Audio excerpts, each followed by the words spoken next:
Di dalam Tuhan Yesus, selamat hari Minggu. Bagaimana kabarnya? Doa kami kita semua selalu dalam penyertaan Tuhan yang luar biasa. Senang sekali rasanya dapat berjumpa kembali dengan Bapak Ibu dalam ibadah online Saint Church of Christ.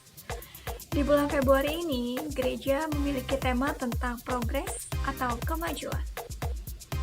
Mari Bapak Ibu yang terkasih di dalam Tuhan Yesus, kita siapkan hati untuk memulai ibadah hari ini. Dan kita bersatu di dalam doa. Bapa, kami mengucap syukur Tuhan atas penyertaan-Mu yang sempurna sampai saat ini. Engkau Yesus yang baik selalu memberkati kami di dalam situasi apapun. Biarlah kami terus mengandalkan Engkau Tuhan dalam kondisi apapun. Biarlah kami terus berjalan bersama-Mu. Ya Bapa, kiranya Engkau berkati juga ibadah hari ini dari awal hingga akhir. Kau berkati juga Pastor Romi Matulesi yang akan memimpin jalan ibadah hari ini. Kau berkati juga pelayan Tuhan lainnya, serta umat Allah yang kudus. Kami serahkan ibadah hari ini hanya ke dalam tangan-Mu, yaitu Yesus Kristus. Haleluya, amin.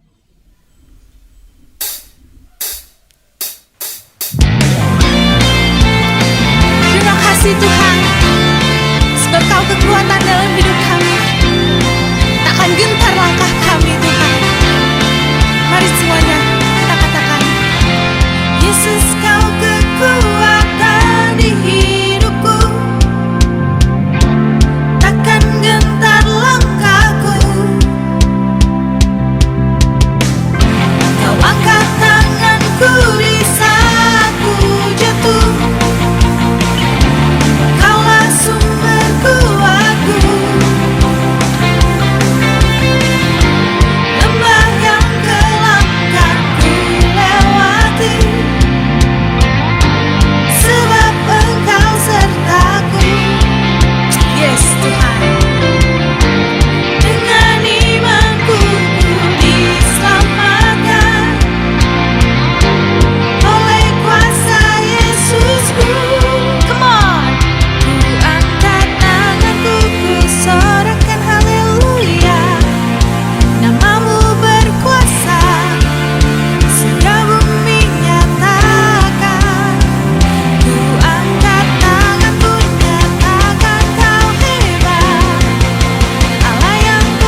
Kadang ku tak sanggup menghadapi semua bebanku, menantikan jawaban, menolak untuk menyerah. Ku tahu Kau Tuhan yang sanggup menolong dalam sesatku. Namun meskipun Kau belum, ku kan tetap menyembahmu. Kan bernyanyi sampai jiwaku percaya, sampai hatiku mendengar lagu pengharapan.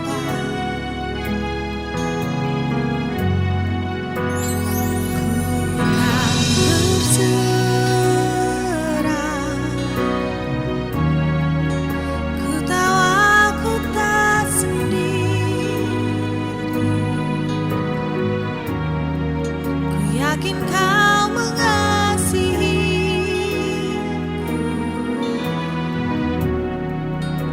bahkan di dalam api. Kan menyembahmu. Mari Tuhan Yesus, kami datang, kami mau menyembah-Mu Tuhan di tempat ini. Jujur kadang aku lalai, bersandar pada kekuatan-Mu. Di dalam kelemahanku, sempurnalah kuasa-Mu. Imanku memegang janji-Mu. Ku tahu Kau selalu bersamaku dalam setiap perkaraku. Kaulah damai tenangku. Ku kan bernyanyi, Yesus, sampai jiwaku percaya, sampai hati ini Tuhan, sampai hatiku mendengar. Kami mau mendengar setiap firman pengharapan, setiap perkataan. Oh, ku tahu Kau sanggup, aku tak pernah sendiri. Selalu baik Kau di hidupku, bahkan di dalam api kami tetap menyembah-Mu Tuhan. Di dalam api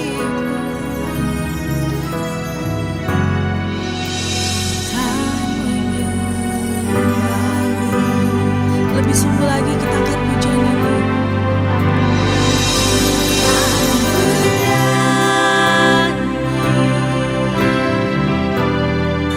Sampai jiwaku percaya, sampai hati ini, sampai hatiku mendengar Tuhan. Kami Yesus, lagu pengharapan.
Sungguh ajaib, sungguh dahsyat Allah kita, Allah yang perkasa, Raja di atas segala raja.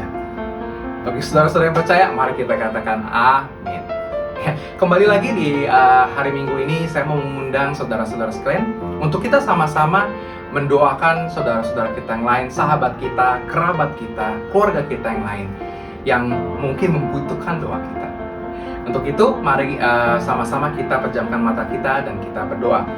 Tuhan Yesus Kristus, kami mengucap syukur Tuhan, oleh kasih-Mu Tuhan, oleh anugerah-Mu Tuhan, kami bisa berada, berkumpul, dan menyaksikan video ibadah online Zion Church of Christ di minggu ini dengan tubuh yang sehat dan dengan penuh dengan damai sejahtera dan sukacita dari Engkau. Tuhan Yesus, untuk hari ini Tuhan, kami mau berkumpul bersatu di dalam-Mu Tuhan untuk memanjatkan pokok doa kami yang pertama bagi saudara kami yang sedang menjual tanahnya. Tuhan, kiranya Kau berkati sehingga proses penjualan semua bisa berjalan dengan lancar. Kau datangkan pembeli dari Engkau Tuhan, sehingga semua prosesnya juga bisa berjalan dengan cepat dan juga bisa terjual dengan cepat dan mendapatkan hasil yang bahkan lebih dari yang diinginkan. Dan Bapa, kiranya Kau juga berkati saudara kami Tuhan Yesus yang sedang merindukan keturunan. Bapa, kiranya Kau berkati pasangan ini Tuhan, kiranya karena Engkau yang memerintahkan kami juga Tuhan Yesus untuk berketurunan dan memenuhi bumi ini Tuhan. Kami percaya Tuhan Kau berkati pasangan ini, Kau berkati rahimnya Tuhan, Kau berkati dari pria juga Tuhan, sehingga bisa memiliki keturunan yang dari Engkau Tuhan, yang bisa memuliakan nama-Mu dan juga yang bisa memberikan kebahagiaan bagi keluarganya. Dan Tuhan, kami juga ingin berdoa bagi saudara-saudara kami yang memiliki bisnis dan usaha. Kami percaya Tuhan Yesus, penyertaan-Mu sempurna, penyertaan-Mu selalu tiada ada habisnya Tuhan bagi saudara-saudara kami, baik pada masa pandemi seperti ini Tuhan. Kami percaya Engkau yang membukakan pintu dan Engkau juga memberikan segala pembelinya, prosesnya, usaha-usahanya semua bisa berjalan dengan lancar dan mendapatkan hasil yang bahkan lebih baik lagi dibandingkan dengan tahun sebelumnya, bahkan bisa sampai 100 kali lipat dibandingkan dengan tahun sebelumnya. Dan Tuhan, kami juga yang berdoa bagi bangsa dan negara kami Indonesia. Kau berkati dari Jakarta Tuhan, di mana tempat kami berada, dan juga Kau berkati segala kota-kota lain Tuhan, dari Aceh sampai Merauke. Perlindungan-Mu selalu ada bersama dengan bangsa dan negara kami. Kau juga berkati Tuhan Yesus, sehingga kami bisa melewati pandemi ini dengan sangat kuat Tuhan Yesus, dengan tubuh yang sehat, dan semua juga bisa berjalan dengan lebih cepat lagi Tuhan. Segala pandemi ini bisa segera berakhir dan kami juga bisa kembali, ekonomi kami juga bisa kembali dipulihkan. Dan Tuhan, kami juga di saat yang bersamaan ingin mengucapkan syukur kami Tuhan terhadap doa-doa yang telah Engkau jawab. Sungguh mengucap syukur Tuhan, berterima kasih karena Engkau telah memberikan kesehatan bagi keluarga-keluarga kami Tuhan. Kau berkati orang tua kami, Kau juga memberkati kami masing-masing Tuhan, bisa selalu pada kondisi yang sehat dan prima walaupun situasi di sana sungguh sulit ya Bapak. Dan kami juga sungguh mengucap syukur Tuhan Yesus karena Kau juga memberkati proyek akhirnya juga ada yang berhasil tertutup Tuhan, bisa berjalan dengan lancar dan mendapatkan bonus yang luar biasa. Tuhan Yesus, itu sungguh semua karena anugerah-Mu saja Tuhan, dan kami terlalu percaya Tuhan Yesus bahwa doa-doa kami Tuhan akan Engkau jawab Tuhan pada waktu yang terbaik. Ya Bapa, kami juga berdoa agar doa-doa ini Tuhan, agar ucapan syukur ini juga bisa menjadi kekuatan, bisa menjadi penghiburan bagi setiap jemaat Tuhan, bagi setiap saudara-saudara kami yang lain. Di dalam nama Tuhan Yesus Kristus kami mengucap syukur dan berdoa. Haleluya. Amin. Dan saudara-saudara, di tahun lalu, tahun 2020, Gereja Zion Church of Christ mengambil tema Planted atau tertanam. Nah, di bulan Februari 2021, Gereja Zion Church of Christ kita mengambil tema Progress atau bagaimana kita berkembang.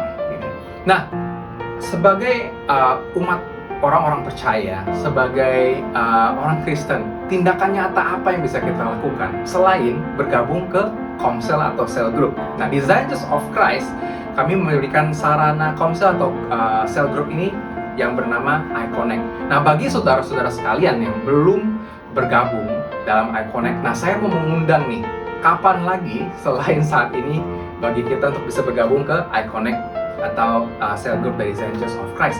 Di iConnect ini kita bisa saling bertemu, walaupun sekarang secara virtual, satu sama lain, dan bisa saling membangun satu sama lain, dan yang pastinya kita bisa saling belajar mengenai firman Tuhan dan lebih lagi dekat dan lebih lagi mengenal akan Tuhan dan Bapa kita. Dan pastinya iman kita juga semakin berkembang, semakin dikuatkan, dan satu sama lain kita juga bisa saling merangkul, saling membangun, dan menjadi terang dan menjadi garam di tempat di mana kita berada.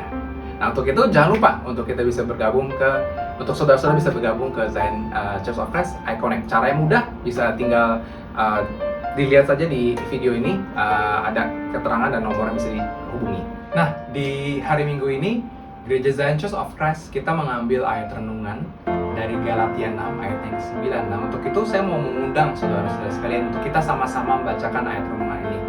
Nah, mari bersama-sama dengan saya Galatia 6 ayatnya yang ke-9. Janganlah kamu jemu-jemu berbuat baik, karena apabila sudah datang waktunya, kita akan menuai jika kita tidak menjadi lemah. Sekali lagi bersama dengan saya, janganlah kita jemu-jemu berbuat baik, karena apabila sudah datang waktunya, kita akan menuai jika kita tidak menjadi lemah. Nah, saya harap ayat ini bisa menjadi pedoman kita dalam menjalani hidup-hidup kita di hari-hari ini sampai minggu ke depan. Nah, untuk itu saya mau mengundang kita, mari kita sama-sama angkat kembali pujian ini.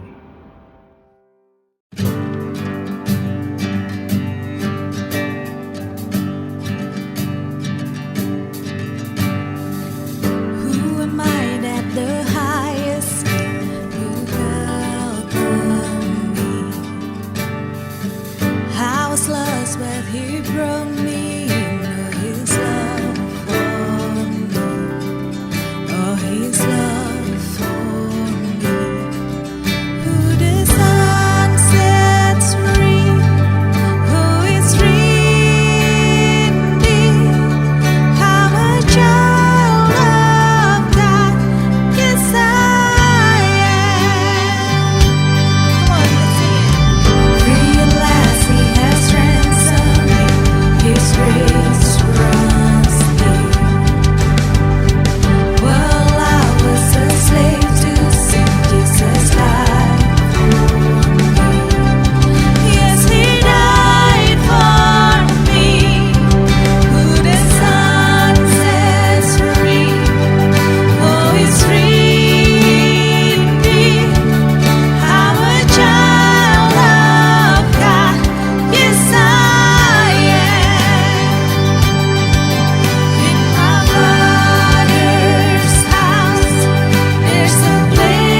Puji nama Tuhan, senang bisa menjumpai saudara kembali di hari Minggu ini.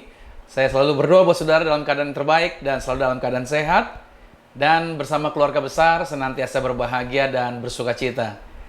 Saudara sudah diberkati tentunya di dalam pujian penyembahan. Kita semuanya diberkati di dalam lawatan Tuhan. Dan saatnya sebelum kita masuk dalam firman Tuhan, kita mau terlebih dahulu bersatu di dalam sakramen tubuh dan darah Tuhan Yesus. Saya mau ajak saudara untuk kita bersatu di dalam doa terlebih dahulu. Mari kita berdoa. Kami bersyukur Tuhan di hari Minggu ini, kami percaya bahwa kesempatan demi kesempatan yang boleh kami terima, bahkan kalau kami ada di bulan Februari di tahun 2021 ini Tuhan, itu juga semua karena kebaikan dan kemurahan Tuhan. Oleh sebab itu aku berdoa setiap anak-anak Tuhan yang mengikuti siaran ini, yang menyaksikan acara ini, di lokasi manapun, di tempat manapun, doaku Tuhan buat mereka adalah mereka senantiasa sehat, mereka senantiasa diberkati, mereka senantiasa bersuka cita, dan mereka hidupnya diberkati di bumi sama seperti di surga. Oleh sebab itu sebentar kami akan bersatu dengan tubuh dan darah Tuhan Yesus. Maka aku berdoa, barang siapa yang makan tubuh dan minum darah Yesus, firman-Mu yang menjaminkan kami tinggal di dalam Engkau, Engkau ada di dalam kami. Dan ketika kami berseru, ketika kami meminta kepada Tuhan, jaminan firman Tuhan mengatakan Engkau akan memberikan jaminan jawaban atas setiap kami. Dan setelah itu juga kami akan masuk dalam kebenaran firman Tuhan. Maka berbicaralah bagi setiap kami ya Bapa. Firman-Mu adalah kebenaran, satu-satunya kebenaran yang memerdekakan. Apa yang keluar dari mulut, bibir, lidahnya Tuhan tidak akan pernah kembali dengan sia-sia, tetapi akan mengerjakan segala sesuatunya dan pasti berhasil. Thank you Lord Jesus, kami buka ibadah ini dan kami menerima berkat-berkat Tuhan. Dalam nama Tuhan Yesus Kristus, haleluya. Amin. Nah, satu firman Tuhan yang dikatakan di dalam Mazmur 119 pada ayat yang ke-105, Mazmur 119 pada ayat yang ke-105 dikatakan, firman-Mu itu pelita bagi kakiku dan terang bagi jalanku.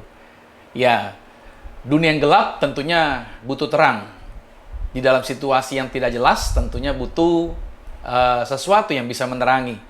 Nah, saudara tahukah bahwa firman Tuhan menjaminkan, firman Tuhan itulah yang akan membuat langkah kita jelas di tahun 2021 ini. Setiap keputusan, setiap langkah yang harus kita ambil, kita perlu penuntun. Dan tidak lain tidak bukan bahwa tuntunan yang sesungguhnya hanya bisa dijumpai di dalam firman Tuhan. Karena itu berbahagialah buat setiap orang yang senantiasa tekun di dalam Tuhan, mengikuti petunjuk firman Tuhan. Sebab Alkitab menjaminkan langkahnya akan jelas, tujuannya akan tepat, dan setiap arahnya itu menjadi arah yang tepat pada sasaran. Saya berdoa buat saudara bahwa ketika kita melangkah di tahun ini, bukan menjadi langkah tahun di dalam ketakutan, tetapi langkah di tahun ini adalah langkah di tahun yang penuh dengan kemenangan demi kemenangan bagi setiap kita. Mari kita mau satu di dalam tubuh darah Yesus. Mari kita angkat rotinya terlebih dahulu. Sama-sama dengan saya katakan dalam nama Tuhan Yesus, inilah roti yang turun dari surga. Inilah tubuh Tuhan Yesus Kristus, tubuh yang tergantung di atas kayu salib, yang memberikan kami bersama dengan keluarga kehidupan yang kekal di dalam kerajaan sorga. Yang kedua, untuk menyempurnakan agar tubuhku selalu sehat sempurna jiwa rohku dibangkitkan pada akhir zaman. Tubuh Tuhan Yesus Kristus yang telah tertombak, tertikam, tergantung di atas kayu salib, agar kami mulai hari ini tidak akan terkapar di meja operasi, tidak akan terkapar sakit, menang atas segala virus. Kami tolak COVID-19, kami tolak segala virus berbahaya, virus mematikan, tidak berkuasa bagi kami. Bersama keluarga, kami dijaminkan hidup di bumi, sama seperti di surga. Dalam nama Yesus, inilah tubuh Tuhan Yesus Kristus. Mari kita makan tubuh Tuhan Yesus.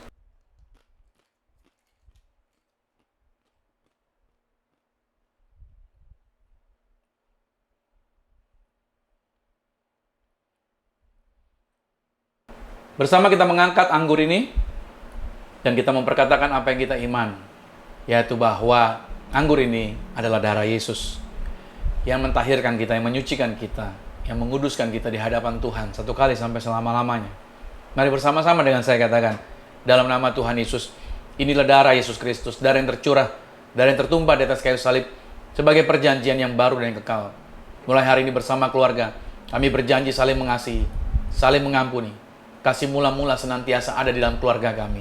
Oleh darah Yesus kami dijaminkan punya rumah di surga, punya rumah di bumi. Kami tidak akan mengembara. Kami dijaminkan kehidupan di bumi sama seperti di surga. Menang atas setan-setan, menang atas kuasa gelap. Maka yang ketiga, oleh bilur-bilur darah Yesus, dari kepala sampai telapak kaki, kami selalu sehat, menang atas segala penyakit, tidak terkapar apa saja yang kami sentuh, Apa saja yang kami pegang, apa saja yang kami usahakan, apa saja yang kami kerjakan, diberkati berhasil. Bersama keluarga hidup kami diberkati, di bumi sama seperti di surga dalam nama Yesus. Inilah darah Yesus Kristus. Mari kita minum darah Yesus.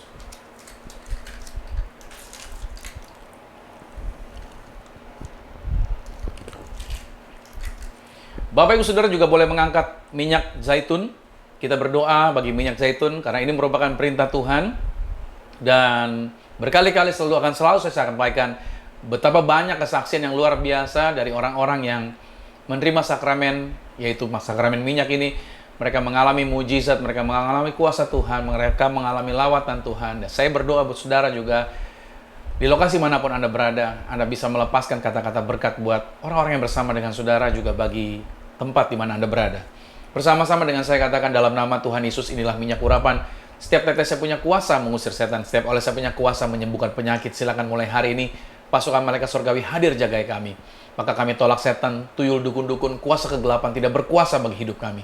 Kami dijaminkan kehidupan di bumi sama seperti di surga dalam nama Tuhan Yesus. Inilah minyak urapan. Saudara boleh teteskan di atas kepala saudara.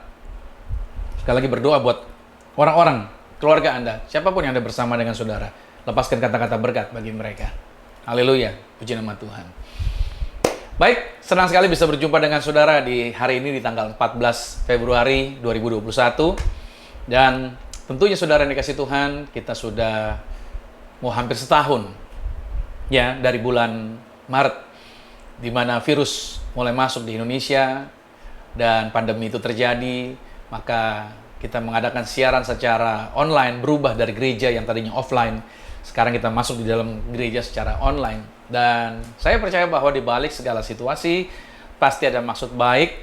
Di balik segala keadaan buruk sekalipun, tetap Tuhan, kita tetap Tuhan yang baik.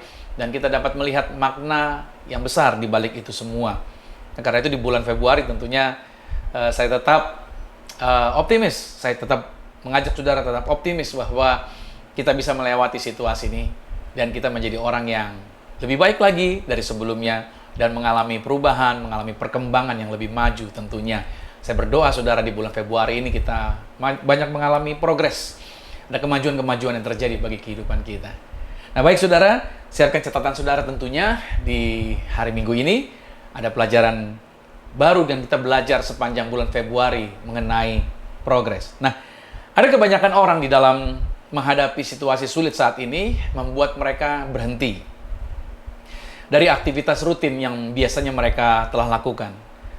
Lalu orang-orang tersebut karena situasi sulit mereka mulai slowing down, ada yang kebingungan dan menjadi tidak produktif, serta mereka berdiam diri menunggu situasi kembali pulih. Nah, tahukah saudara bahwa Tuhan telah menciptakan manusia sebagai ciptaan yang segambar dengan dirinya? Yang dimaksud adalah Tuhan itu mampu menciptakan sesuatu dari yang tidak ada menjadi ada. Nah, Tuhan itu Tuhan yang kreatif. Ia juga mendesain manusia, yaitu Anda dan saya, itu menjadi manusia yang kreatif. Nah, terhubung dengan hal itu, maka judul hari ini yang saya bawakan itu berbicara mengenai menjadi kreatif. Oke ya, judul hari ini catat baik, yaitu menjadi kreatif. Arti daripada kreatif itu sendiri adalah memiliki daya cipta, memiliki kemampuan untuk menciptakan, create gitu saudara ya, bersifat atau mengandung daya cipta, lalu pekerjaan yang bersifat atau menghendaki kecerdasan dan imajinasi. Itu yang disebut dengan kreatif artiannya. Nah demikian halnya manusia diciptakan dengan kemampuan untuk menciptakan sesuatu, atau mungkin menemukan sesuatu yang dapat dipergunakan untuk kepentingan orang banyak. Manusia itu didesain untuk dapat memunculkan ide-ide yang kreatif, inovatif. Dan itu akan memberikan semangat yang baru kalau saudara memunculkan ide-ide di dalam diri kehidupan saudara. Nah, setiap kali saya misalkan menyusun konten khotbah dan menjadi kreatif dalam berimajinasi serta mulai memunculkan ide-ide, maka hal itu akan membuat saya menjadi bersemangat. Itu dia. Saya bersemangat kalau selalu menemukan ide baru lagi. Ide baru lagi. Itu yang membuat saya semangat. Percayalah, Tetapi untuk menemukan itu semua, tentunya itu tidak mudah. Nah, pahami ini bahwa situasi sulit seharusnya tidak membuat Anda berhenti, tetapi justru memunculkan ide-ide yang cerdas yang selama ini tersimpan di dalam. Harusnya demikian. Dalam Kejadian pada pasal 2 ayat 19, firman Tuhan berkata begini, "Lalu Tuhan Allah membentuk dari tanah segala binatang hutan dan segala burung di udara, dibawanyalah semuanya kepada manusia itu untuk melihat bagaimana ia menamainya, dan seperti nama yang diberikan manusia itu kepada tiap-tiap makhluk yang hidup, demikianlah nanti nama makhluk itu." Nah, dari ayat ini kita dapat melihat kreativitas dari manusia pertama, yaitu Adam, di mana ia mengadakan penelitian dari setiap karakter binatang yang ada di hadapannya. Ada mendatangi lokasi binatang itu tinggal tentunya. Ada mempelajari kebiasaan dari binatang-binatang tersebut. Lalu, apa yang membuat binatang-binatang itu tertarik, dia juga pelajari. Nah, setelah itu, Adam memberikan nama kepada setiap binatang tersebut. Nah, semuanya Adam melakukan based on data. Artinya saya percaya, itu berdasarkan data-data yang akurat. Tidak asal-asalan. Adam tidak memberi nama asal-asalan, tapi berdasarkan data. Nah, inilah yang saya katakan atau yang saya sebut dengan kreatif. Nah, di dalam permulaan pertobatan yang saya jalani, itu membuat saya belajar untuk mengenali Tuhan lebih dalam. Pada waktu bertobat, di awal itu seperti saya belajar lagi tentang Tuhan. Seperti apa Tuhan? Mengenali rencananya Tuhan sejak awal. Lalu saya mulai belajar mengenali prinsip-prinsipnya Tuhan, karakternya Tuhan, langkah-langkahnya Tuhan, dan begitu banyak lagi pengenalan yang justru semakin membuat saya tambah jatuh cinta dan mengasihi Tuhan. Lalu seiring berjalannya waktu, cara saya bersikap terhadap diri saya sendiri, serta cara saya bersikap terhadap orang lain, itu juga mengalami perubahan. Dan perubahannya adalah dengan mulai menetapkan standar, dan standarnya bukan lagi standar yang lama, tapi standarnya adalah standar firman Tuhan. Nah, kemudian saudara, pada saat saya terus berjalan waktu, pada saat saya menjadi pembicara, menyampaikan kabar baik, menyampaikan firman Tuhan, itu juga memberikan semangat baru bagi diri saya, yaitu dalam menyiapkan konten-konten yang memberkati orang-orang. Tetapi pada saat menjadi gembala sidang seperti hari ini, maka ada perubahan fokus yang terjadi. Apa yang terjadi? Yaitu saya mulai lebih intens mempelajari orang-orang yang ada di sekitar saya.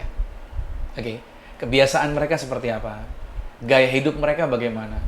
Saya juga mulai mempelajari keunggulan serta kelemahan dari orang-orang yang saya pelajari, orang-orang di sekitar saya. Nah, hasrat dalam membantu hidup setiap orang agar menjadi lebih baik itu semakin kuat pada saat saya menjadi pemimpin. Ya, karena sejak awal melayani saya itu memiliki bayangan mengenai bagaimana memperlengkapi orang-orang yang saya jumpai. Saya memiliki kerinduan agar kehidupan mereka itu dapat mengalami kemajuan. Maka dari itu saya selalu termotivasi untuk menjelaskan tentang prinsip-prinsip kebenaran. Karena pada dasarnya pengetahuan yang saya miliki ingin saya bagikan, dan itu dapat menjadi berkat bagi banyak orang, saudara. Itu kerinduan yang dalam diri saya. Nah, kesaksian diri saya, saudara, suatu hari saya pernah berbincang-bincang mengenai prinsip-prinsip kebenaran, dan itu perbincangan yang membuat saya betah berlama-lama. Kalau saya ngobrol tentang prinsip kebenaran, itu selalu menarik untuk berbicara dengan waktu yang lama.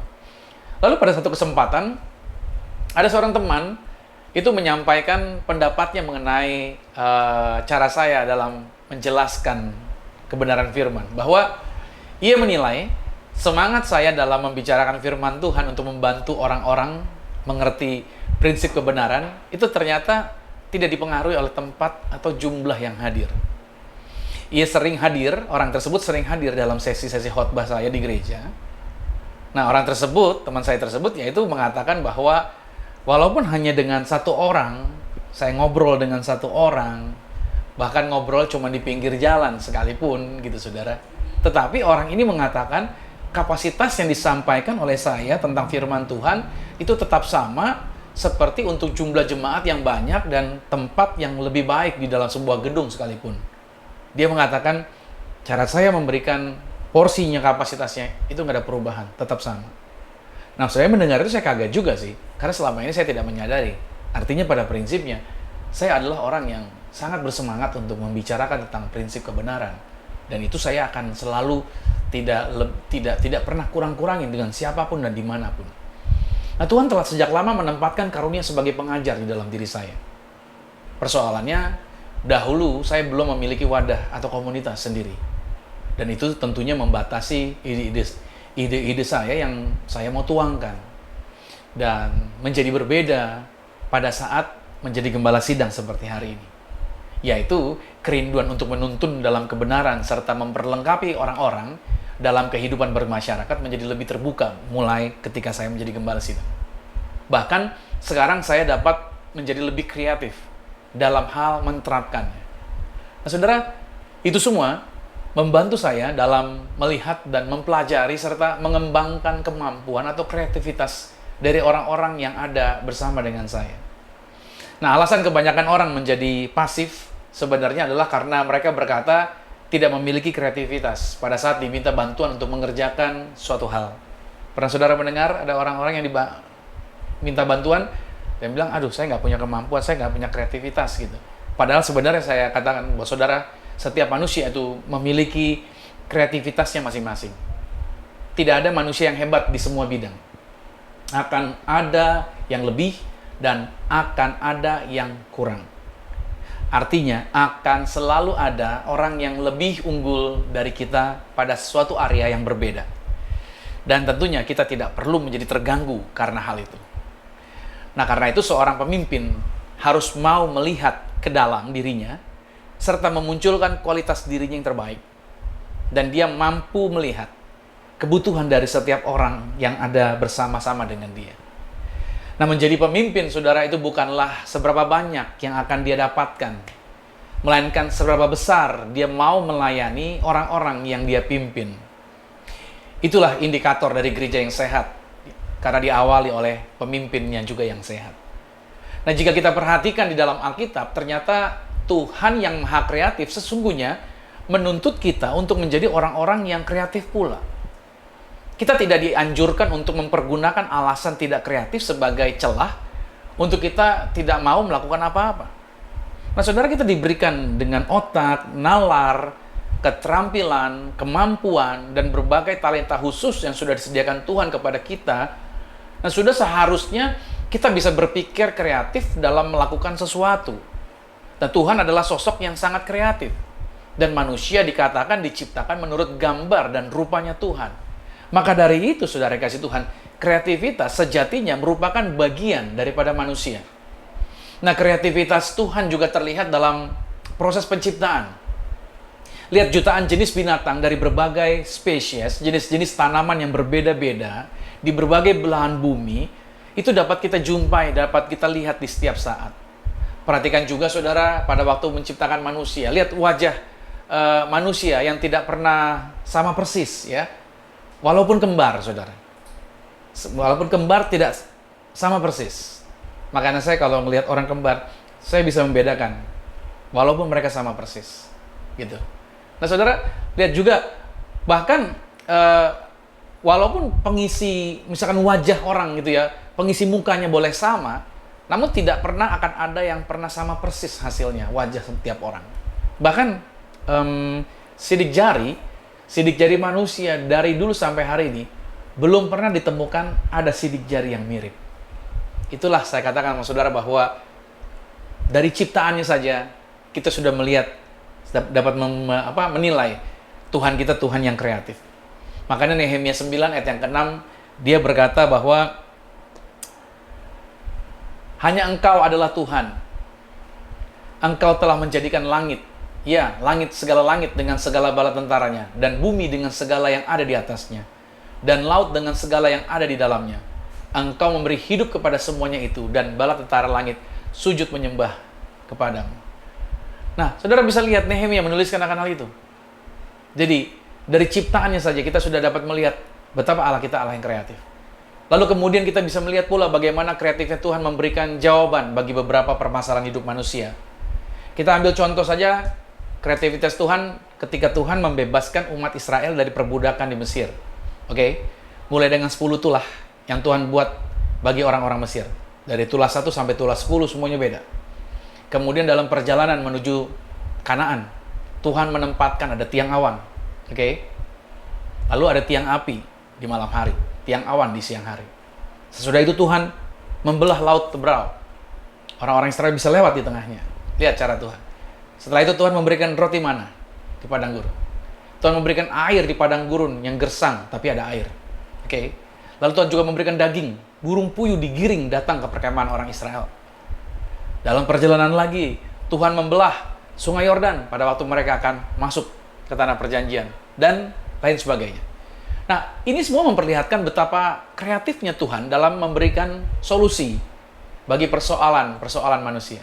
Jadi, hari ini juga saya mau katakan sama saudara bahwa percayalah, pada saat kita berhadapan dengan situasi yang tidak mudah, pada waktu kita berhadapan dengan keadaan yang sulit, Tuhan tetap Tuhan yang kreatif.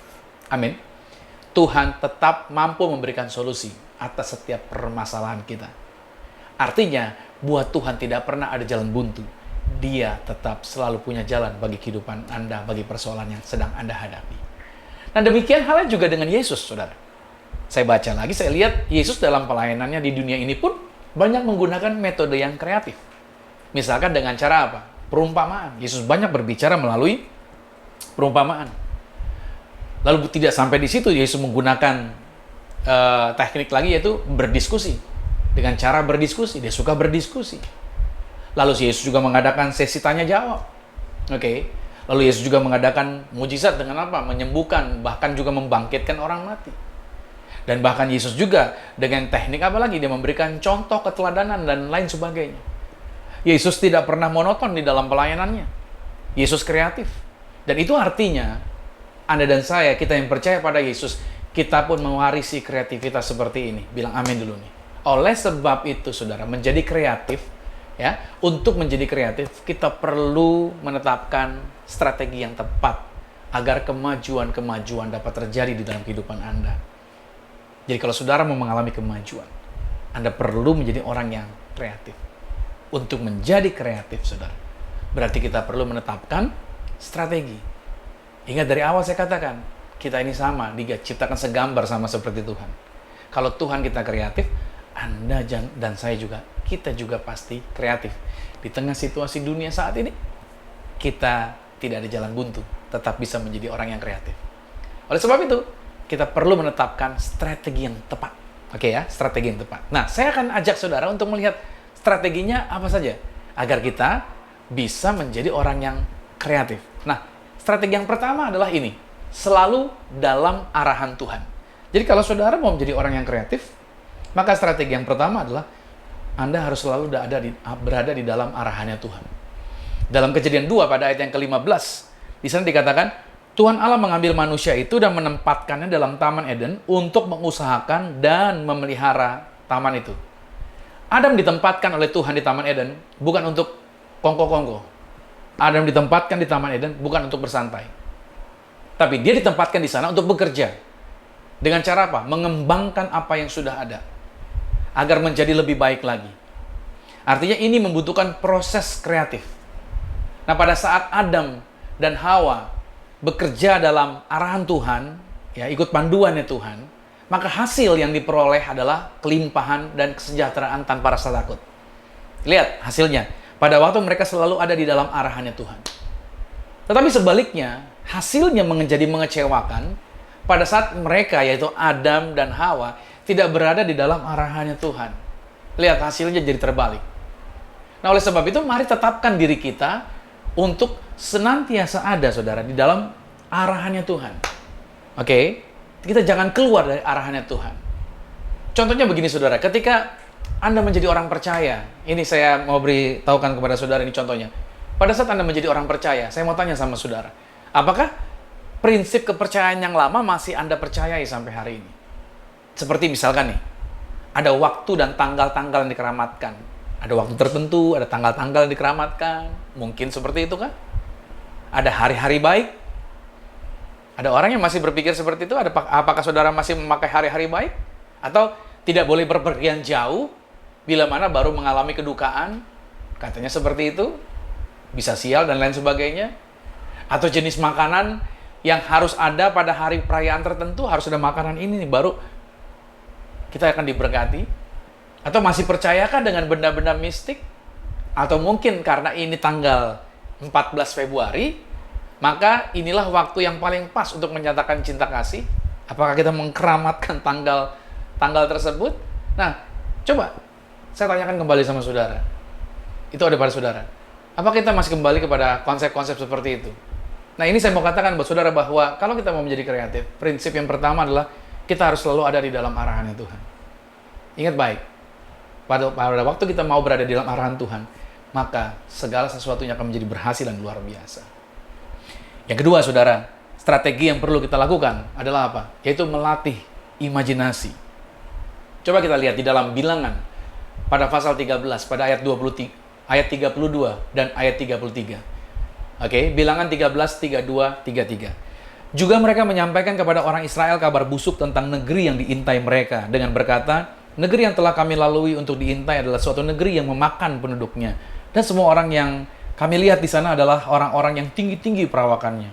Juga kami lihat di sana orang-orang raksasa, orang enak yang berasal dari orang-orang raksasa, dan kami lihat diri kami seperti belalang, dan demikian juga mereka terhadap kami. Nah, di sini yang membuat bangsa Israel dari usia 20 tahun ke atas, mereka akhirnya gagal masuk ke dalam tanah perjanjian karena mereka telah menempatkan gambaran yang salah atas tanah perjanjian. Oke. 12 orang diutus oleh Musa untuk masuk ke tanah Kanaan. Oke. Itu dalam durasi 2 tahun perjalanan. Ya, hampir 2 tahun perjalanan mereka, sampailah mereka di tepi Sungai Yordan. 12 orang diutus selama 40 hari untuk melihat keadaan daripada tanah Kanaan. Oke. Mereka kembali dan mereka membuat laporan. Nah, ketika mereka kembali, dan Anda bisa lihat bahwa durasi perjalanannya sama-sama 40 hari. Lokasi yang diintai sama-sama tempatnya. Tetapi pada saat mereka menceritakan lokasinya, menceritakan hasil pantauan mereka, itu terjadi 2 kelompok yang berbeda. Kelompok yang pertama, mereka menceritakan hal-hal yang buruk yang tadi disebutkan, yang kita baca. Sedangkan kelompok yang kedua menceritakan hal-hal yang baik dan luar biasa. Nah, kemudian bangsa Israel mendengar informasi tersebut. Pada saat mereka mendengarnya, mereka meresponi dengan imajinasi yang salah. Mereka menangkap yaitu berita dari kelompok yang pertama tentang hal-hal yang negatif. Maka saudara yang kasih Tuhan, pada waktu mereka menempatkan kepada gambaran yang salah di dalam pikiran mereka, mereka berimajinasi yang salah, maka hasilnya fatal bagi mereka. Itu yang membuat pada akhirnya umur 20 tahun ke atas itu semuanya tewas di padang gurun di dalam putaran perjalanan sepanjang 40 tahun tersebut. Nah, Anda bisa lihat di sini bahwa sederhana, imajinasi yang salah itu ternyata bisa menghasilkan hasil yang fatal. Nah, yang membuat Thomas Alva Edison berhasil membuat lampu dan telepon sebenarnya karena dia telah berimajinasi akan hal tersebut. Thomas Alva Edison memikirkan bagaimana ada lampu yang bisa menerangi. Oke. Dia berpikir bagaimana orang bisa berbicara dengan orang lain tanpa perlu harus di dalam satu lokasi yang sama. Itu adalah di dalam sebuah imajinasi di dalam pikirannya Thomas Alva Edison. Nah, ketika dia memikirkan tersebut, mungkin orang-orang menertawakan Thomas. Oke. Tetapi dia tidak berhenti, tetapi dia terus berani membayangkan secara fisik hal-hal yang belum pernah ada sebelumnya. Itu yang dia lakukan. Nah, orang-orang cenderung meragukan kreativitas pada saat seseorang mencoba membayangkan jalan keluar dari situasi yang mereka alami. Mereka coba membayangkan. Tapi mereka malah cenderung, nggak mungkin lah. Mereka berkata begitu. Orang lebih yakin untuk gagal daripada yakin untuk berhasil. Saya juga bingung. Tapi Kitab Ayub mengatakan bahwa Ayub 3:25, apa yang kutakutkan itulah yang menimpa aku. Jadi saya mau katakan sama saudara, kita mesti belajar untuk menempatkan imajinasi yang tepat. Ketika Anda benar-benar percaya, maka akan selalu ada jalan menuju keberhasilan Anda. Contohlah Abraham. Dikatakan bahwa dia diarahkan, Abraham. Karena sebelumnya dia telah melihat kepada kulitnya yang keriput, dia melihat kepada istrinya yang keriput, dia telah melihat kondisi fisiknya dia, kondisi fisik istrinya, dan dia berpikir bahwa yang akan meneruskan kekayaan hartanya adalah pembantunya yang bernama Eliezer. Maka dia berkata sama Tuhan, kayaknya nggak mungkin saya akan punya keturunan. Tapi disitulah Tuhan mengajak Abraham untuk keluar dari tendanya. Dan apa yang Tuhan lakukan? Bahwa Abraham diarahkan untuk beralih, ya kan, dari melihat kulit keriput, diarahkan kepada melihat kepada langit. Daripada dia tadinya melihat kepada hal-hal yang sementara, hal-hal yang menakutkan, tapi diarahkan sama Tuhan untuk melihat kepada kekekalan. Saudara kasih Tuhan, di sinilah yang saya katakan sama saudara bahwa Anda akan menjadi orang-orang yang kreatif pada saat saudara melatih. Untuk apa? Imajinasi saudara dengan tepat. Saya percaya bahwa para penemu bisa menemukan alat-alat yang luar biasa karena ada blueprint di dalam pikiran mereka. Seperti Tuhan punya blueprint. Anda dan saya diciptakan juga dengan blueprint. Ada gambaran di dalam pikiran kita. Nah, kita perlu melatih imajinasi kita untuk kita menetapkan agar gambaran itu dapat terjadi di dalam kehidupan kita. Situasi yang sulit harusnya bukan mengendurkan Anda, tapi membuat Anda bersemangat bahwa Anda bisa berhasil melewati ini semua. Ada amin, saudara? Ya, itu strategi yang kedua. Strategi yang ketiga adalah, saudara, yaitu temukan mentor yang tepat. Ya, temukan mentor yang tepat. Ini penting sekali bahwa Anda perlu menemukan mentor yang tepat. Filipi 3 pada ayat yang ke-17 dikatakan, saudara-saudara, ikutilah teladanku dan perhatikanlah mereka yang hidup sama seperti kami yang menjadi teladan. Paulus tanpa ragu mengingatkan jemaat di Filipi. Untuk apa? Untuk mencari mentor yang dapat diteladani. Paulus berani menempatkan dirinya sebagai mentor, sebagai pemimpin yang dapat diteladani. Itu dirinya Paulus. Oleh sebab itu, saudara dikasih Tuhan, untuk menjadi orang yang kreatif, saudara, Anda perlu menemukan seorang yang mau melatih Anda. Oke, orang yang akan menjadi dukungan moral bagi saudara ketika keadaan menjadi semakin sulit. Ia bisa memberikan Anda hikmat dari pengalaman-pengalaman yang telah terjadi atas kehidupan orang tersebut, dan dapat memberikan Anda dorongan serta nasihat kepada saudara. Nah, orang itu bisa saja teman Anda, bisa saja sahabat atau kerabat, bisa saja mungkin rekan kerja di kantor Anda, oke, atau mungkin teman kongsi Anda, atau mungkin juga atasan saudara.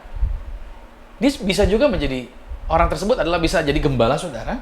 Anda bisa dimentor oleh gembala Anda, atau pemimpin kelompok sel di mana Anda tergabung.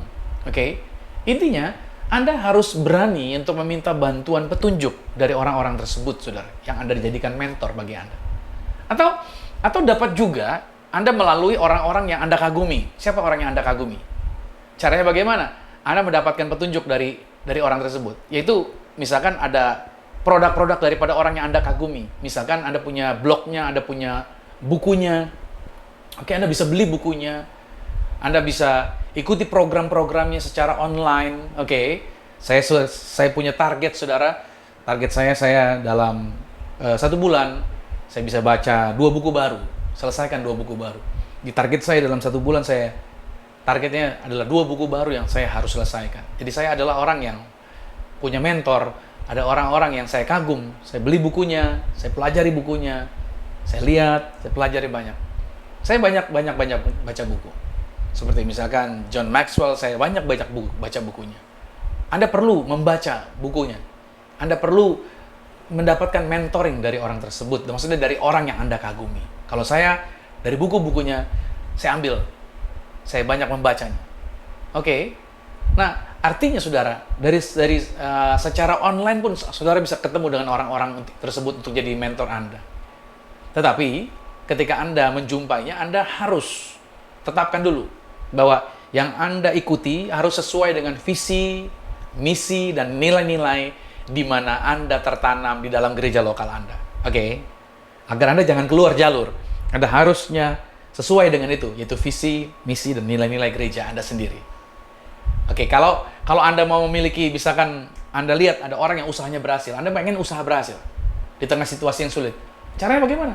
Undanglah orang atau pengusaha yang berhasil tersebut, ajak ngopi, ajak ngobrol, ajak makan, bayarin dia makan gitu loh. Ngobrol sama dia, apa sih pikirannya dia? Tiru pikirannya. Bagaimana dia punya kerinduan dalam mengerjakan sesuatu? Apa pikiran yang dia kembangkan? Belajar dari orang tersebut. Kalau Anda mau memiliki relationship yang berhasil, misalkan saudara, undang pasangan yang telah berjuang melewati untuk pernikahan mereka. Ngobrol sama orang yang pernikahannya luar biasa, ketemu dengan orang-orang tersebut. Bagaimana kreativitas mereka, apa yang mereka lakukan di dalam membangun rumah tangga. Gitu saudara, anak-anak muda khususnya. Makanya anak-anak muda jangan pernah melangkah masuk suatu relationship dengan coba-coba. Jangan pernah caranya coba-coba. Iya. Anda harus belajar dari orang-orang yang telah membangun pernikahan. Gitu loh, saudara. Iya. Kalau Anda membangun hubungan hanya ya coba-coba aja deh segala macam. Saya cuma mau katakan bahwa saudara bahwa kesalahan orang yang mungkin di dalam strata keluarga saudara, ada orang yang pernah bermasalah keluarganya, itu jangan biarkan terulang lagi dalam kehidupan rumah tangga Anda. Anak-anak muda, makanya kenapa saya perlu ngajarin mereka untuk Anda di-mentor ketika Anda akan membangun rumah tangga. Anda jangan sekedar Anda suka sama orang itu, dia suka sama Anda, lantas yuk go ahead gitu. Makanya saya akan selalu ngajarin sama saudara, ya kan, bahwa membangun hubungan itu penting untuk dilihat dari sejak awalnya, sebelum yang namanya ring terpasang. Sebelum before you say I do, Anda harus tahu dulu. Maka saya selalu ajarkan bahwa tuntaslah dalam melakukan segala sesuatu. Ya, harus dituntaskan sejak awal. Misalkan, ya kan, kalau Anda berpacaran, Anda laki-laki misalkan, Anda harus tuntas loh, tuntas. Maksudnya tuntas bagaimana? Tuntas, kalau jemput itu ke rumahnya, pulangin juga ke rumahnya. Itu laki-laki sejati seperti itu. Anda kalau jemput pacar ya ke rumahnya, pulangin ya ke rumahnya lagi. Jangan jemput di ujung gang gitu loh, saudara. Pulangin juga di ujung gang. Anda yang wanita, kalau Anda punya pasangan, pacaran laki-laki gitu ya, dia melakukannya seperti itu, bagi saya sederhana. Kalau dia sejak pacaran tidak menghargai Anda, tidak menghargai keluarga Anda, maka ketika dia menikah dengan Anda, dia juga tidak akan menghargai Anda dan tidak akan menghargai keluarga Anda. Apa yang harus dilakukan? Kalau ketemu dengan pria seperti itu, bilang aja langsung, lo, kue, N. Jangan dilanjutin. Langsung ambil langkah tegas. Tetapkan mulai hari ini, kalau lu pacaran sama gua, lu bukan cuma terima gua, tapi juga lu terima keluarga gue. Anda harus berani ngambil sikap seperti itu. Itu baru yang namanya Anda akan memiliki rumah tangga nanti ke depan, rumah tangga yang bahagia. Saya sebagai orang yang sudah menjalani dalam rumah tangga, walaupun belum sepanjang orang-orang yang lebih lama, tapi artinya saya berani mementor anak-anak muda yang akan membangun rumah tangga. So, jangan asal-asalan. Jangan asal-asalan. Haleluya. Ini penting. Jangan pernah Anda dimentor juga oleh orang yang salah. Oke? Temukan orang yang memiliki prinsip-prinsip yang mantap. Jangan ketemu dengan teman-teman yang kacau hidupnya. Yang nggak mantap dalam kebenaran. Pada saat dia berbicara, pada saat dia bertindak, kacau yang diomonginnya. Jangan ikutin prinsip relationship dari orang-orang seperti itu. Paulus berkata kepada Titus di dalam Titus 1 ayat 15, dikatakan begini, bagi orang suci semuanya suci, tetapi bagi orang najis dan bagi orang tidak beriman, suatu pun tidak ada yang suci. Karena baik akal maupun suara hati mereka najis. Mereka mengaku mengenal Tuhan, tetapi dengan perbuatan mereka menyangkali Tuhan. Mereka keji dan durhaka dan tidak sanggup berbuat sesuatu yang baik. Saya berdoa saudara menemukan mentor yang tepat. Yang terakhir, yang keempat, ini dia, pilih hadiah Anda. Strateginya adalah pilih hadiah. Siapa orang yang nggak suka hadiah ya? Semua orang suka hadiah. Soal karena itu saudara, kalau saudara mau menjadi kreatif, Anda perlu menentukan hadiah apa yang akan Anda raih. 1 Samuel 17 pada ayat 26 dikatakan, lalu berkatalah Daud kepada orang-orang yang berdiri di dekatnya, apakah yang akan dilakukan kepada orang yang mengalahkan orang Filistin itu dan yang menghindarkan cemooh dari Israel? Siapakah orang Filistin yang tak bersunat ini sampai ia berani mencemoohkan barisan daripada Allah yang hidup? Nah saudara, hadiah yang ditanyakan oleh Daud bertanya kepada orang-orang Israel, apa yang akan didapat kalau ada orang yang menghadapi Goliat dan berhasil memenangkan pertarungannya? Nah ternyata hadiah yang ditanyakan oleh Daud itu juga telah memotivasi dirinya Daud untuk maju berhadapan dengan Goliat. Walaupun saya yakin bahwa Daud melakukannya untuk mempertahankan kehormatan Tuhan yang maha kuasa terhadap ejekan-ejekan daripada Goliat. Oke, saya percayakan hal itu. Tetapi saya percaya juga bahwa hadiah itu sesuatu yang akan memotivasi, sesuatu yang akan menggerakkan, menyemangati, memberikan kreativitas. Karena dalam Kejadian 29 pada ayat yang ke-20, pada waktu Yakub ada di rumahnya Laban, saudara, apa yang dilakukan di sana bahwa Yakub jatuh cinta kepada Rahel. Kata Laban, ya udah aku kasih deh buat kamu deh. Tapi kamu kerja 7 tahun. 7 tahun bagi Yakub, saudara, karena dia tahu dia akan mendapatkan Rahel, wanita yang dia cintai. maka itu dianggap sebagai beberapa hari saja bagi dia. Artinya saudara dikasih Tuhan, di sini penting bahwa Tuhan mengerti pentingnya suatu upah untuk disediakan bagi setiap orang. Itulah yang memotivasi Anda dan saya sampai hari ini. Oke, untuk kita berjuang kan? Untuk kita menjaga hidup yang baik. Oke, untuk kita menjaga hidup yang benar. Kita mau beribadah seperti hari ini. Kenapa? Karena ada upah yang menanti kita. Oke, upah baik di dunia hari ini, juga nanti upah di dalam kekekalan. Jadi artinya ada upah yang menanti kita. Makanya kenapa kita bersemangat sampai hari ini mengikut Tuhan. Hidup kita cuma sementara, tapi ada upah yang menanti kita. Betul ya? Dalam Ibrani pada pasalnya yang ke-11 pada ayat yang ke-6 dikatakan, tetapi tanpa iman tidak mungkin orang berkenan kepada Allah. Sebab barang siapa berpaling kepada Allah, ia harus percaya bahwa Allah ada dan bahwa Allah memberi upah kepada orang yang sungguh-sungguh mencari Dia. Saudara yang kasih Tuhan, memberi hadiah bagi diri sendiri adalah sesuatu yang sehat. Itu dapat memotivasi agar kita dapat bergerak menuju tujuan tanpa bersungut-sungut. Ya. Dengan mengetahui ada hadiah menunggu, oke ya, itu akan membuat kita kreatif dalam mencapai satu tujuan. Nah, karena itu berpikirlah yang besar ketika Anda memikirkan hadiah yang akan saudara terima. Itu seperti Anda menetapkan suatu nilai atau harga bagi diri Anda sendiri. Amin. Saya berdoa buat saudara memahami dan mengerti bahwa kreativitas ini penting untuk kemajuan bagi setiap kita. Oleh karena itu saya simpulkan bahwa kita diciptakan dengan kemampuan yang unik. Allah adalah kreatif dalam menciptakan langit, bumi dan segala isinya. Nah, karena kita diciptakan yang segambar dengan Tuhan, maka kreatif adalah bagian dari kehidupan setiap orang percaya. Saudara adalah orang yang kreatif. Jangan biarkan situasi dunia membuat Anda stop. Situasinya boleh tampak sulit. Perubahan selalu terjadi di sana-sini. Tetapi itu semua tidak akan menghalangi kreativitas setiap anak-anak Tuhan dalam menemukan jalan keluar atas setiap persoalan yang terjadi. Karena itu tetapkan strateginya. Dan hari ini kita telah belajar akan hal itu. Itu selalu dalam arahan Tuhan. Melatih imajinasi kita. Oke? Temukan mentor yang tepat di dalam hidup kita. Dan pilihlah hadiah bagi Anda. Saya katakan buat saudara, tidak ada perkara yang mustahil bagi orang percaya. Selamat hari Minggu. Selamat menikmati berkat-berkat Tuhan di hari Minggu ini. Tuhan Yesus Kristus memberkati. Amin. Mari kita berdoa. Terima kasih Tuhan, betapa baik yang Kau luar biasa memberikan petunjuk yang dahsyat bagi hidup kami. Tuhan menciptakan kami segambar seperti Engkau. Kami diciptakan menjadi ciptaan yang kreatif, sebagaimana Engkau menciptakan yang luar biasa. Kami juga diberikan kemampuan akan hal itu. Kami tahu situasi sulit banyak ada di depan kami, berita-berita negatif, ketakutan sana-sini. Tapi satu hal yang kami percaya, kami punya Bapa yang dahsyat, kami punya Tuhan yang luar biasa. Dan Alkitab menjaminkan bahwa pada waktu kami yaitu memikirkan yang benar, kami belajar mengimani apa yang Tuhan jaminkan, itu yang digenapi bagi kehidupan kami. Kami bisa menemukan solusi atas masalah kami.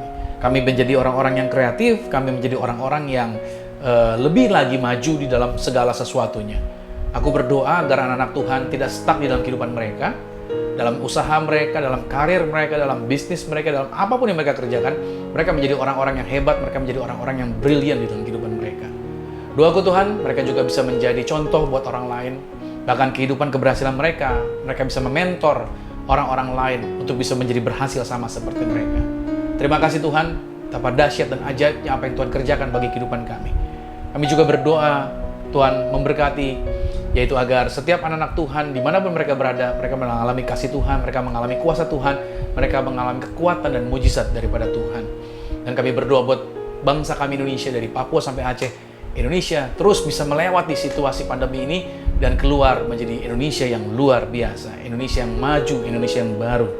Thank you Lord Jesus. Dan juga kami berdoa bagi seluruh gereja-gereja di Indonesia, berkati senantiasa. Dan dimanapun anak-anak Tuhan, baik ada yang di Indonesia, mungkin ada di luar negeri juga, berkati mereka yang menyaksikan acara ini. Dan mereka yang sudah membantu dalam acara ini, berkati mereka semua Tuhan. Apa yang mereka korbankan digantikan yang luar biasa. Pengorbanan mereka tidak pernah sia-sia. Berkat Tuhan dicurahkan berlimpah atas kehidupan mereka. Dan kami percaya bahwa di bulan Februari ini, bulan ini berkati, kasih karunia Tuhan ada bersama dengan kami. Kalau mereka juga yang merayakan, yaitu tahun baru Cina juga Tuhan, berkati mereka semuanya. Yaitu biarlah mereka semua juga diberkati senantiasa di tahun ini, mereka bisa melakukan yang lebih lagi daripada tahun sebelumnya. Berkat Tuhan berlimpah atas setiap kami. Terima kasih Tuhan, berkati Gereja Zion Church of Christ, pelayanan kami maju, pelayanan kami diberkati, dan semakin lebih lagi, yaitu menyelesaikan apa yang menjadi tujuan-tujuannya Tuhan. Terima kasih Tuhan Yesus, dan saatnya kami akan menerima berkat-berkat Tuhan. Kekasih Kristus, arahkan hati, aminkan setiap berkat ini menjadi milik kita. Diberkatilah engkau di dalam usahamu, diberkatilah engkau di dalam pekerjaanmu, diberkatilah engkau di dalam studi sekolah kuliahmu, dan diberkatilah engkau di dalam pelayananmu. Apapun yang kau pegang kerjakan di dalam kekudusan, ingatlah perkara ini Tuhan Yesus Kristus pasti buat kau berhasil. Diangkat Tuhan kau naik ke atas bukan turun, jadi kepala bukan ekor. Aku berdoa sepanjang minggu bulan, bahkan tahun ini merupakan minggu bulan tahun yang penuh berkat, sehingga siapapun tinggal dengan kau pasti diberkati, keluargamu diberkati, orang tuamu diberkati, saudara-saudarimu diberkati, rumah tanggamu berbahagia. Terimalah berkat anugerah dari Bapa di surga, cinta kasih di dalam Yesus Kristus, kekuatan penghiburan di dalam kuasa Roh Kudus, menyertai, mengurapi setiap kita mulai saat ini, sampai Tuhan datang menjemput Anda dan saya, keluargamu dan keluargaku. Kita semua sama-sama menjadi warga kerajaan surga. Yang percaya sama-sama katakan, amin. Selamat hari Minggu, dan sampai jumpa minggu depan. Tuhan Yesus Kristus berkati kita semua. Amin.